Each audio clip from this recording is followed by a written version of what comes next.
안녕하세요. 오늘 문우순 시인의 북콘서트 진행을 맡은 김세희입니다. 안녕하세요. 저는 행복한 인생의 저자 문우순입니다. 네, 첫 시집 행복한 인생 출간을 네, 축하드립니다. 네, 네, 감사합니다. 우리 코로나 방역 수칙을 잘 지키고 있습니다. 마스크는 잠시 벗고 하겠습니다. 오늘 인문TV 시인과의 만남은 조금 특이하게 진행하려고 합니다.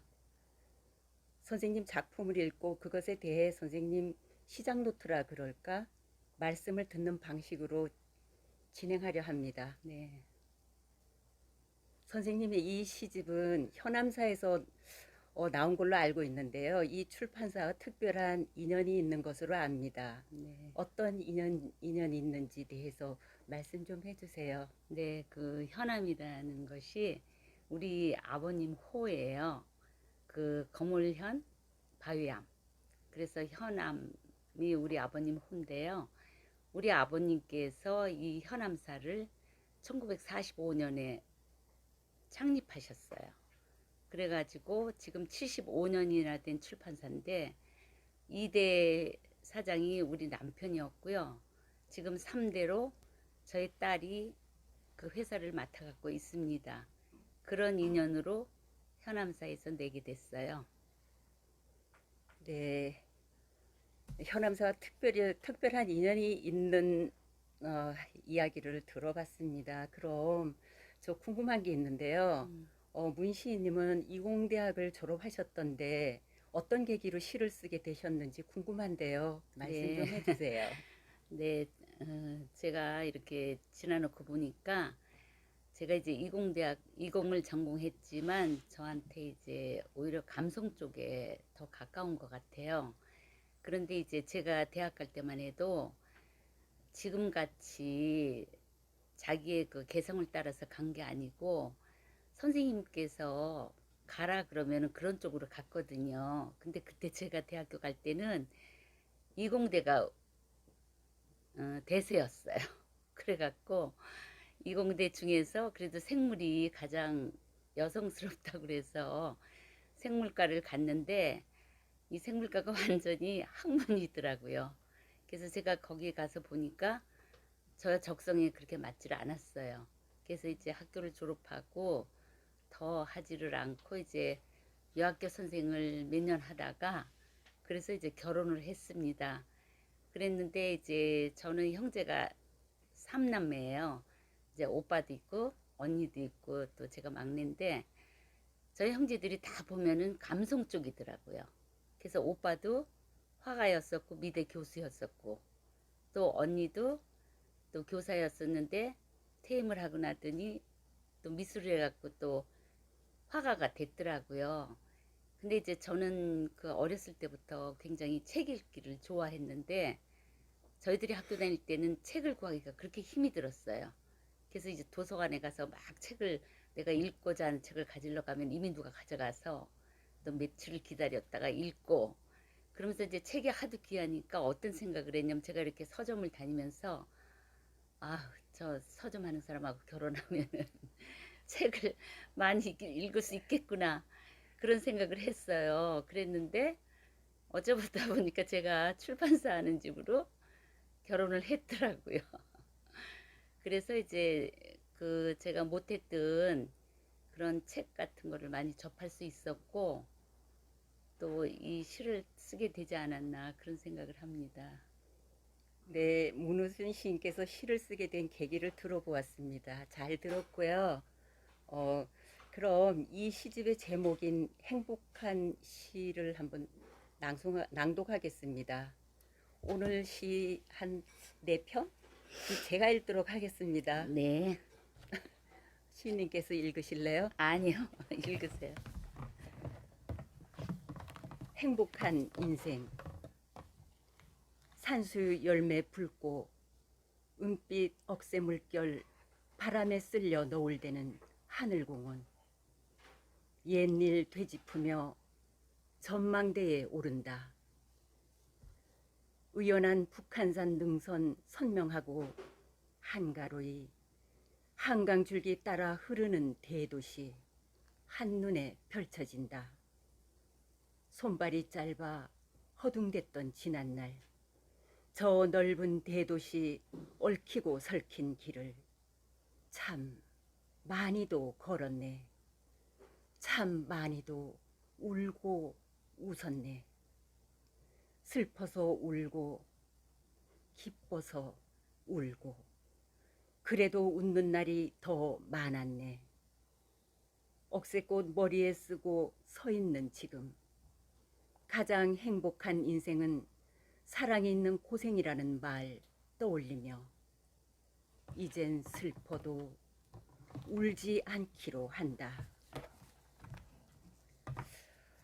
시인께서는 이 시에서 가장 행복한 인생은 사랑이 있는 고생이라고 반어적 표현을 하셨는데요. 네. 그 말은 지나간 것도 되돌아보니 고생도 행복이더라. 그렇게 재생산된 사유이신가요? 네, 그런 뜻도 있어요.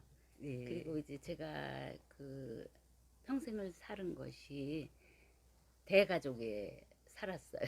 그 시부모님하고 신우도 있었고 또 저희 가족이 5명이니까 5식구 또 일하는 사람 그래갖고 대가족이 살았거든요. 그러니까 더구나 또 집에서 사업을 하고 그러니까 일이 얼마나 많았겠어요. 그랬는데 그런 것이 내가 정말 사랑이 없다면은 그렇게 할 수 없었을 것 같아요. 근데 제가 감사한 것은 제가 이렇게 음식하기를 좋아하고 또 사람들을 이렇게 대접하기를 좋아했기 때문에 우리 가족이 이렇게 모이면은 거의 30명쯤 되는 거예요. 6남매에 제가 이제 넷째인데 맞이에요. 아들로. 그리고 딸 이후에 3분이 계시니까 그분들이 이미 결혼을 해갖고 자녀들이 다 출가하고 그래서 송부까지 이제 이 왕할머니 왕할아버지한테 세배 드리러 오는 거예요. 그럼 음식도 많이 해야 되고 또 사람이 막 30명이나 되는 사람이 막 벅적거리겠죠. 근데 그거를 제가 하나도 싫게 생각을 안 했어요. 그게 제가 그런 게 다 사랑이 아니었나. 그리고 제가 이제 그 모 일간지에 이제 지금도 저기 연재하고 계신 100세 되는 노 철학자가 계시죠. 네. 네, 그 교수님이 이제 늘 일주일에 한 번씩 칼럼을 쓰시는데 제가 그걸 읽어보면은 거기에 이렇게 그 교수님이 쓰신데 이런 사랑이 있는 고생이 정말 행복이다. 그런 얘기가 많이 네. 나와요. 아, 예, 그래서 이제 거기서도 제가 나를 비춰보고 그렇게 생각했던 것 같아요. 고생도 그냥 흙 속에 묻힌 진주처럼 반짝거리네. 지금 여기 들어와 계신 분이 있는데요. 한보경 선생님, 박효진 선생님, 나윤호, 유한근 선생님, 김충경, 양희진 선생님, 이화연 선생님. 지금 7분이 시청 중이세요. 아, 네, 그런데 뭐 감사합니다. 질문 있으신가요? 예, 질문은 아직 없나 봐요. 그럼 제가 두 번째 시를 읽을게요. 문우순의 별. 예, 문우순의 별. 시골집에 갔다. 수북이 자란 잔디 깎고 집 주위 무성한 잡초도 뽑았다. 옛 것을 좋아한 남편과 잘 어울리는 한옥. 툇마루에 앉아 쳐다본 하늘. 어느새 별이 떴다. 자주 남편과 툇마루에 앉아 가장 큰 별이 내 별이라고 서로 우겼다. 같이 앉아 별을 셀 사람이 없는 지금. 그는 저 하늘에서 자기 별을 만났을까? 별의 주인이 둘이라고 말했을까? 저는 제가 이 시를 읽고 나서요 조금 막 감정이 조금 슬펐던 것 같아요. 예, 남편과 다정했던 한때를 예. 제가 슬며시 엿본 것 같기도 하고요. 예. 슬픈 속내를 들여다본 것 같기도 해요. 예. 지나간 사랑을 회상함으로 그림이 치유되었을 거라 생각해요. 저는 예, 시는 치유의 기능이 있으니까요. 예, 예, 맞죠? 예. 치유되었죠. 이 시를 씀으로 해서. 네, 이제 제가 그 시골집 우리 남편이 그 한옥을 그렇게 좋아해요. 네, 그래서 어떤 사람이 그 지금 중앙청 건물 헐을 때 거기 그 내수동에 네, 많은 한옥들이 헐렸잖아요. 예, 그거 중에 하나를 골라서 그걸 그대로 갖다가 네, 거기다가 한 20칸 되는 조그만 한옥에 그러니까 그런 한옥을 지었어요. 짓고 거기서 3년을 살다가 이제 우리 남편이 한옥을 좋아한다는 걸 알고 이렇게 사람을 통해서 이제 우리 남편한테 그 집이 소개되었어요. 그래서 이제 그걸 우리가 가서 보고 그리고 이제 그 집을 샀는데 이제 서울에 사니까 거의 일주일에 한 번씩 남편하고 같이 가서 풀도 뽑고 그리고 이제 거기서 지냈어요. 근데 이제 남편이 지금 돌아가신 지가 한 10년 됐는데 남편이 이제 안 계시니까 지금 제가 혼자 가잖아요. 예. 가서 이제 그 마당에 이제 풀 그런 걸 뽑는데 제가 그 풀 뽑는 걸 너무 좋아해요. 힘은 드는데 어디 봐. 풀을 뽑고 아니, 풀 뽑는 사람들 손바닥이 왜 포렇더라고요. 좋으냐면은 지금은 이제 요새는 안 뽑으니까 예. 왜 좋으냐면은 그걸 풀을 싹 뽑아주면은 그 주위에 있는 꽃나무나 나무들이 너무 좋아하는 것 같아. 그걸 싹 뽑으면 그 나무만 드러나잖아요. 예, 풀도 말을 한다니까요. 예, 너무 이쁜 거예요. 그랬는데 이제 다 끝나고 나서 이렇게 이제 그 테마리에 걸터 앉아 있으면 시골이니까 막 별이 쏟아지죠. 그래서 그걸 보고 이제 같이 있었던 때도 있고 그래서 이제 그때 그 생각을 하고 예, 이 그래도 시를 썼어요. 이 시를 씀으로 해서 좀 치유되었죠. 네. 예, 그런 것 같아요. 예. 예, 입덧 낭독할게요. 최금여 시인에게, 선생에게. 100세의 시인이 된 시바타 도요처럼 시를 쓰라고 시창작 교수까지 소개해 주었다. 너무 잘 쓰려고도 말고 쉬운 주제부터 고르고 시를 많이 읽으라고 시집까지 골라준 시인.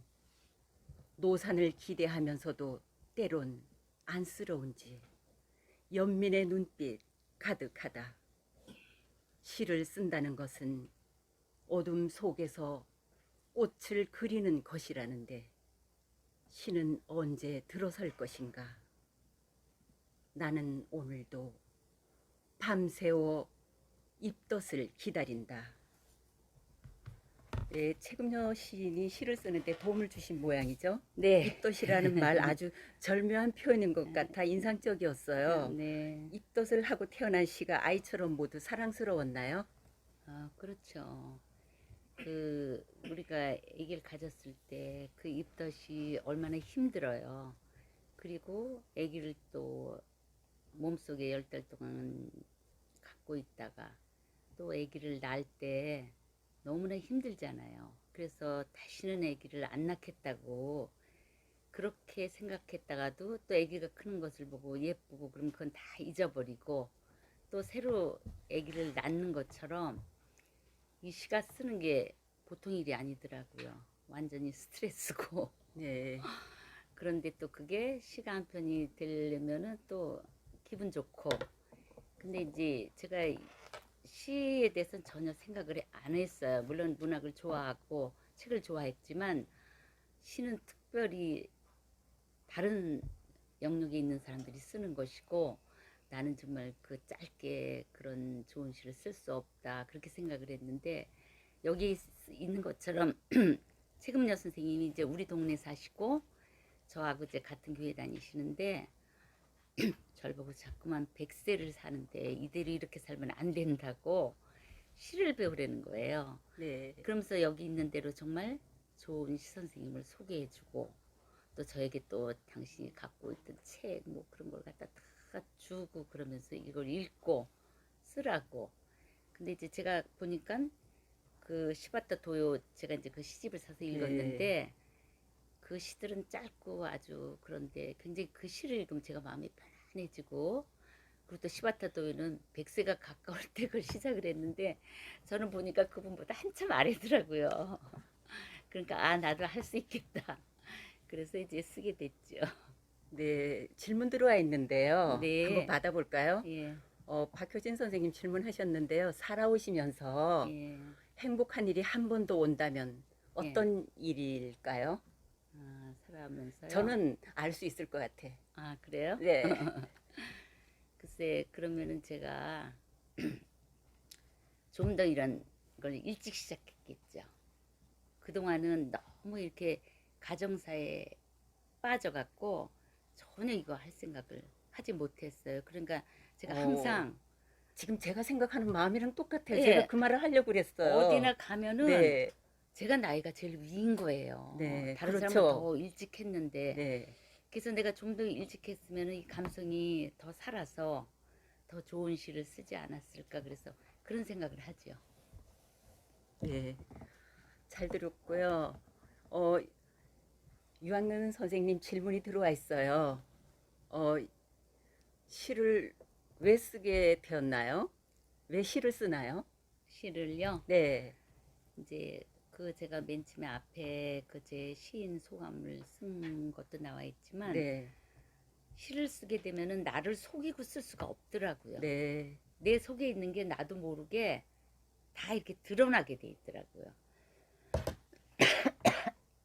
그러니까 아까 얘기한 대로 시를 씀으로 인해서 내 안에 있던 걸 갖다가 내놓을 수 있으니까 그게 해소가 되는 것 같아서 네. 시를 쓰게 죄송합니다. 물 드세요. 물 한 모금 드세요. 한보경 선생님 질문이 들어와 있는데요. 한번 받아볼게요. 선생님은 시를 감상하다 보면 선생님 모습을 보는 것처럼 일상이 단정하게 그려졌는데요. 군더더기를 찾을 수가 없거든요. 선생님께서는 작품을 쓰고 퇴고할 때 어떤 점을 중점적으로 살피는지요? 그러니까 제가 네, 생각해 봤어요. 제가 도대체 3년 동안 시를 배우고 어떻게 60편이나 쓰며 시집을 낼 수 있을까? 근데 제가 첫째는 선생님을 잘 만난 것 같아요. 예, 네, 지도 교수님을 잘 만나서 그 선생님이 항상 얘기할 때 뭐라 그러냐면 시는 그 다이아몬드의 한 각이라고. 네, 그 단면 한 작은 그 각인데 그거를 정말로 잘 표현을 해야지 된다. 그러니까 왜냐면 우리가 시를 쓰다 네, 보면은 주제가 여러 가지가 들어갈 때가 있잖아요. 근데 네, 절대 시는 그렇게 쓰면 안 된다는 거예요. 그리고 네. 또 선생님은 이렇게 중언부언하고 사실이 아닌 거를 극대화시키는 거를 절대 예, 막으세요. 예, 사실은 선생님께서는 그걸 참 잘 가르쳐 네 주셨네요. 사실대로 쓰되 예, 그 이제 묘사하는 방법이 여러 가지가 있잖아요. 예, 이제 지금 그렇게 김재근 선생님, 이인환 선생님, 이정희 님이 들어와 계십니다. 네, 예, 잘 들었어요. 그럼 한 편 더 읽어볼까요? 김기아난. 네, 김기아난. 멀리 호주와 뉴질랜드가 고향인 너. 거실 탁자에 고이 모셨지. 당신을 사랑한다는 꽃말처럼 별사탕 같은 작은 꽃에서 풍기는 그윽한 향기. 식구들 마음 사로잡았네. 내 향기 코끝 스칠 때마다 나는 어떤 향기 나는지 묻고 싶었지. 겸손의 향기, 용서의 향기. 늘 낮은 대로 임하라고 조용히 타이르는 것 같아. 내 마음 발갛게 물들었네. 너는 알고 있니? 내가 너를 무척 닮고 싶어 하는 걸. 예, 저는 이 김기아난이라는 난초 이름을 생전 처음 들었어요. 어떻게 생긴 난인가 인터넷에서 찾아봤더니 네, 향기가 좋은 난이라고 하네요. 네, 꽃말은 당신을 사랑한다이고요. 음, 늦깎이로 등단한 문우순 시인이지만 앞으로 김기아난 못지않은 향기를 낼 것 같은 예감이 저는 들었어요. 아유 감사합니다. 예. 아까 근데 시를 쓰게 된 동기는 아까 말씀해 주셨고, 네, 예, 시를 어떻게 쓰고 시집을 내려고 생각하셨는지 궁금하네요. 네, 그래서 네, 이제 저는 사실은 시를 그냥 공부하려고 그랬지 네. 뭐 시인이 되려고도 생각을 안 했고 또 시집을 내리라고도 생각을 안 했어요. 근데 네. 이제 선생님한테 이렇게 수업을 받다 보니까 선생님이 자꾸만 등단을 해야 된다고 네. 그래서 이제 등단을 했고 그다음에 이제 보통 이제 70이 넘으면은 지금까지 잘 살아왔다고 그래갖고 모든 주위에 있는 지인들에게 이렇게 식사 대접을 하는 거래요. 네. 그랬는데 이게 코로나 때문에 모이지를 못하니까 저희 자녀들이 엄마가 시를 그동안 쓰셨으니까 그거를 저희들이 내드리겠다고. 그래서 애 셋이 이제 지인들에게 식사 대접하는 대신 이 책을 내서 그래서 예. 드리게 됐습니다. 네, 질문 들어와 있는데요. 이화연 선생님 질문이에요. 사물을 서로 승화시켜 나가기까지 선생님의 내면적 마음은 어떠했는지 궁금한가 봐요. 예. 아니요, 제 내면 마음은 여기 다 드러나 있죠. 시에 속일래 속일 수가 없으니까. 근데 제가 걱정하는 것은 이걸 이제 시를 읽으면은 이상하게 시가 미화된 것 같아갖고 저를 너무 좋게 볼 것 같은 예. 좀 이제 그런 생각이 있더라고요. 사실은 저는 그렇지 못하고 아직도 내 속에 그런 뭐 많이 나쁜 것들이 있거든요.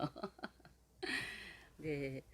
그럼 시에 대한 특별한 견해나 시로는 있으시면 말씀해 주세요. 저는 그냥 물론 제 시에서도 보면은 다 생활에서 느끼는 그런 거를 썼잖아요. 네. 그리고 또 이제 여기 시집에는 없지만 물론 이제 세상에 이슈가 되는 것들 예. 그런 것도 이렇게 느낌이 올 때가 있잖아요.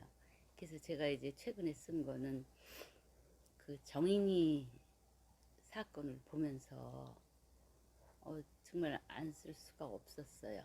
아, 그래서 네. 제가 그 정인이에 대한 시를 쓴 것도 있고 또 제가 재작년에 헝가리에 갔을 때 그 우리나라 그 예, 여행객들이 강에 배가 빠졌죠. 뒤집어서 거기 그 다리 밑에서 네. 정복이 됐잖아요. 근데 이제 거기를 마치 제가 가게 됐어요. 예. 근데 그때가 한 달 후인가 두 달 후인가 얼마 안 됐어요.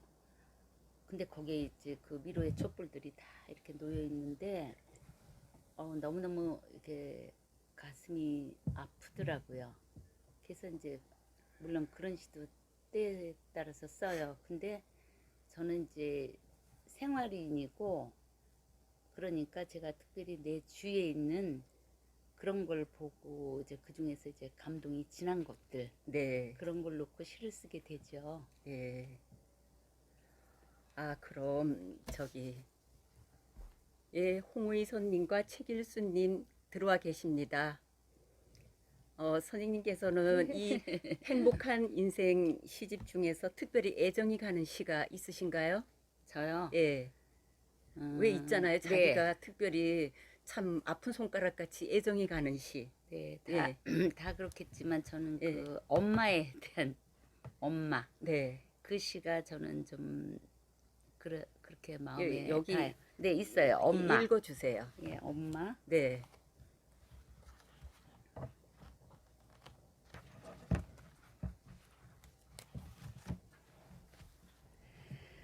엄마. 꽃가마 타고 시집 오신 울 엄마. 꽃상녀 타고 가신 달도 5월입니다. 5월 8일이면 가슴에 달리는 이 훈장 같은 카네이션. 엄마에게 달아드리고 싶습니다. 태어나 제일 먼저 배운 말, 엄마. 부를 때마다 정겨운, 자꾸만 부르고 싶은 이름입니다. 종갓집 맏며느리로 시집간 막내딸 안쓰러워. 한시도 마음 놓지 못하시던 엄마. 시집 울타리에 갇혀 미처 생각 못했는데 되돌아보니 엄마는 보이지 않습니다. 비바람에 시달린 나무 껍질같이 거칠고 푸근한 엄마 손 쓰다듬으며 고맙습니다. 사랑합니다. 한마디 못했습니다. 엄마 사진 앞에 카네이션 한 송이 놓고 돌아서는 나의 등 뒤에서 괜찮다. 미소 짓는 엄마의 환한 얼굴 떠오릅니다. 아, 이게 좀 격해지네요. 예, 저는 이 시가 예. 제 마음을 우러난 그런 것 같아서 참 이게 가슴이 아, 예, 닿아요. 그렇군요. 저기 엄마라는 말은 이 세상 사람들이 제일 아름다운 언어 1위로 엄마라는 말을 뽑았다 그러더라고요. 외국 예, 사람이나 한국 사람이나 예, 마들. 예. 예, 가장 아름다운 언어라고 하더라고요. 음, 그러니까 듣는 저도 가슴이 먹먹한데 읽는 문우선 시인께서는 더 하시겠죠. 예. 예. 아이, 저도 먹먹했어요. 예. 이걸 읽고 울은 그럼, 사람이 그렇게 많았나 예. 봐요. 지인들 중에. 네. 그럼 제 2권을 내신다면 어떤 시를 쓰시고 싶은지요? 저는 이제 이 한 권으로 모든 걸 끝내려고 그러고 이제 시 듣고만은 하려고 그랬었어요. 때로는 이게 스트레스 쌓여서 아유, 제가 그랬는데 말릴게요. 그랬는데 이 시집을 받고 주위에서 안 쓰면 안 된다고 그러고 또 홍원서실에도 이제 이렇게 그 그룹이 짜여 있어서 또 제가 빠지면은 좀 곤란할 것 같고 그래서 그냥 지금도 일주일에 한 번씩 하고 있는데 저는 뭐 달리 뭐 크게 변화된 그런 시를 뭐 쓰거나 그렇지는 않을 거예요. 계속 이제 예, 생활적인 네. 주위에서 느끼는 거 예. 그런 것을 쓸 것 같습니다. 선생님은 안 쓰시면 안 됩니다. 지금 계속 쭉 이렇게 이어서 쓰세요. 예, 예. 아니, 감사합니다. 이렇게 별 같은 시를 쓰시는데 그만두면 어떻게 예. 해요? 예. 어, 오늘 여기 들어와 계신 분 질문 없나요? 예, 질문 없으면, 어, 오늘 문우순 시인의 행복한 시집을 작가를 모시고 시의 낭독과 시에 얽힌 이야기를 들어봤습니다. 이 시집의 시대를 이해하는 데 조금이나마 도움이 되셨으면 좋겠습니다. 코로나19로 인해 겨울 같은 봄, 겨울 같은 여름, 겨울 같은 가을을 지나 지금 더 깊은 겨울, 언택트 시대에 와 있지만 어서 봄 같은 봄이 오기를 고대하는 건 그땐 여러분의 얼굴을 보며 즐겁게 콘택트하기를 바라기 때문입니다. 어, 정현종의 방문객이란 시에 보면은 사람이 방문객이 한번 오는 것도 과거, 현재, 미래와 함께 오며 한 사람이 일생이 온다고 했는데 시집 한 권을 발간하는 것도 받아보는 사람은 아 시집 또 냈구나 별것 아니라고 생각하지만 저는 작가 일생에 사유가 담겨 있다고 생각합니다. 지금 이 말이 중요해요. 오늘 그런 의미에서 북 콘서트는 의미 있다고 생각합니다. 그럼 오늘 이만 끝마치기로 하겠습니다. 수고하셨습니다. 아, 수고 감사합니다. 많으셨어요.